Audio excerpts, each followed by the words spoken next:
Cute ng bahay kubo. Ayan. Cute ng bahay kubo. Masarap matulog dyan, malamig. Tagos-tagusan ang hangin sa dingding, sa sahig. Tapos sobrang lamig pa dito ngayon, magmula alas 4 ng hapon hanggang buong magdamag na yan. Kaya ang sarap matulog. Kasi malamig. Ito lang kagandahan dito sa probinsya. Simple lang ang bahay. Bahay kubo. Simpleng bahay, simpleng buhay. At simpleng mga tao. Kaya mas pinili kong mamuhay dito. Dahil simpleng tao lang din ako. So ayan, may natutulog pala dito. Ang sarap ng tulog niya. Tao po.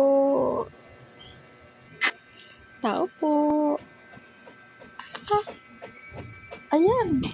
Nagising na. Sorry po.